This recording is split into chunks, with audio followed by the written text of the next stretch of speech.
Assalamualaikum warahmatullahi wabarakatuh. Bismillahirrahmanirrahim. Alhamdulillah wassalatu wassalamu ala Rasulillah wa ala alihi wa sahbihi wa man tabi'ahu wa walah. Tuan-tuan dan puan-puan sekalian, alhamdulillah kini Ramadan datang berkunjung menemui kita lagi, membawa bersamanya banyak hikmah dan janji ganjaran yang tidak terhingga. Antara hikmahnya yang terunggul ialah ia membangkitkan semangat juang dalam diri kita. Perjuangan menahan lapar dan dahaga, perjuangan mengawal hawa nafsu, perjuangan membina kesabaran dan kecekalan jiwa, perjuangan membangkit dan mempertingkatkan ketakwaan kita. Ramadan mengingatkan kita tentang semua ini. Ia mengingatkan kita tentang hakikat perjuangan. Lebih-lebih lagi dalam suasana kita melalui pelbagai bentuk dan peringkat ujian. Daripada yang besar kepada yang kecil, daripada yang payah kepada yang lebih mudah, daripada kesempitan pilihan kepada pilihan yang lebih luas. Pengalaman perjuangan kita mengharungi ujian pandemik dari Ramadan yang lalu hingga Ramadan yang baru menjelang ini adalah manifestasi kesan semangat juang tersebut. Kita dapat lihat bagaimana perubahan daripada situasi yang mencabar kepada yang baik, kemudian kepada situasi yang lebih baik. Ia semua adalah hasil semangat kebersamaan dan kesatuan kita untuk sama-sama mematuhi peraturan dan kepedulian kita untuk mendahulukan maslahat umum daripada kepentingan dan kehendak pribadi kita sendiri. Hasilnya, kita dapat menyambut Ramadan pada tahun ini dengan pilihan yang lebih luas dan sekatan yang telah banyak dikurangkan. Inilah di antara bentuk manifestasi perjuangan berupa kepedulian sosial kita kepada sekitaran. Kita menabur bibit-bibit kebaikan untuk kesejahteraan masyarakat dan dalam masa yang sama, kita juga perlu peka dalam membantras kejahatan dan ketidakadilan di sekitaran kita. Nas-nas Al-Quran dan hadis banyak membicarakan tentang perjuangan dalam menyeru kepada kebaikan dan mencegah daripada kemungkaran. Bahkan, identiti kita sebagai umat yang terbaik dari semua bangsa manusia terletak dalam pelaksanaan kewajipan al-amru bil ma'ruf wan nahyi 'anil munkar. Allah Subhanahu wa taala berfirman dalam Al-Quran yang bermaksud, kamu adalah umat terbaik yang dilahirkan untuk manusia, kerana kamu menyuruh berbuat yang ma'ruf dan mencegah dari yang mungkar, dan kamu beriman kepada Allah. Surah Ali Imran ayat 110. Nabi SAW pula bersabda yang bermaksud, barang siapa di antara kamu melihat kemungkaran, hendaklah ia mengubahnya dengan tangannya, yakni kuasanya, dan jika dia tidak mampu, maka hendaklah ia mengubahnya dengan lidahnya, dan jika dia tidak mampu, maka dengan hatinya, dan itulah selemah-lemah iman. Hadis riwayat Imam Muslim. Sekiranya kita mengabaikan tanggungjawab sosial ini, ia boleh sahaja mendatangkan kesan yang tidak baik bagi semua kita. Nabi SAW bersabda yang bermaksud, hendaklah kamu menyuruh ataupun menyeru kepada kebaikan dan mencegah kemungkaran. Jika tidak, Allah akan menjadikan mereka yang berkuasa atas kamu dari kalangan orang-orang yang paling jahat.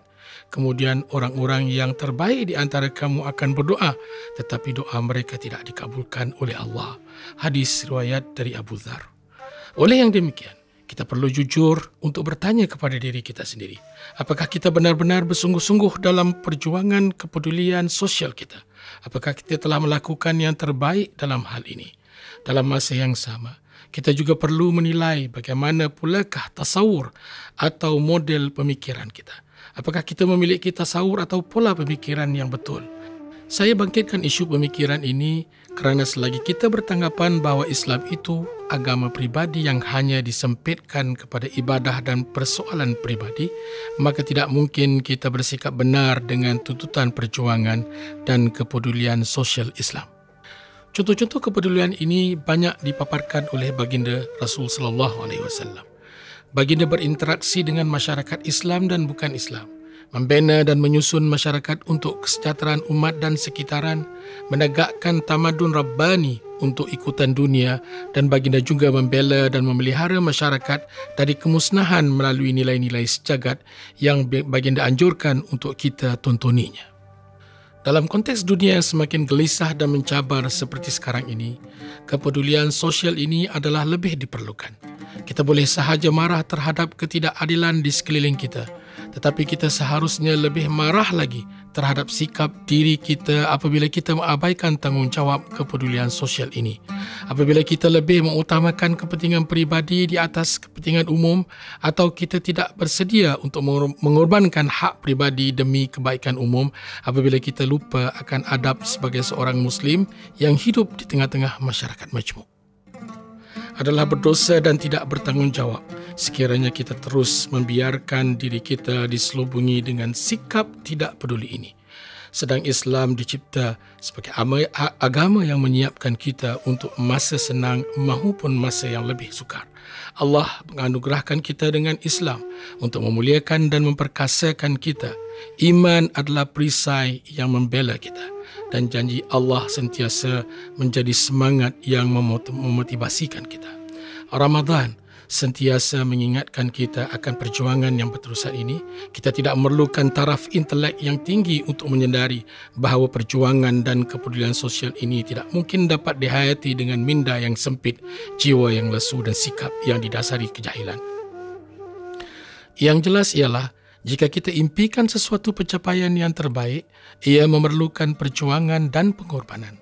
Hatta kedudukan kerja yang baik dan bergaji lumayan pun tidak datang bergolek tanpa kesungguhan, usaha dan pengorbanan. Begitulah jua dengan perjuangan kita untuk mencapai kecemerlangan sama ada dalam persembahan ibadah kita terhadap Tuhan kita maupun dalam kehidupan kemasyarakatan kita. Namun, kadangkala apa yang kita persembahkan kepada Tuhan kita, baik yang berupa perjuangan dalam bentuk amal kebajikan ataupun ibadah lain seperti ibadah puasa ini, adalah sesuatu yang kita buat sambil lewa dan bukan dengan penuh kesungguhan dan keikhlasan.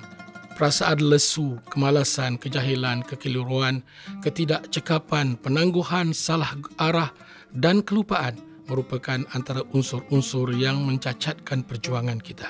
Kita perlu sedar bahawa sikap-sikap negatif sebegini sebenarnya sama sekali tidak mendatangkan kebaikan buat kita. Bahkan ia hanya membawa kesan buruk kepada kita semua. Benarlah seruan yang mengatakan, semua akan sihat kalau saya juga kekal sihat. Semua akan baik kalau saya juga kekal baik. Semoga Ramadan kali ini akan terus membangkitkan semangat juang kita, semangat juang yang sejati.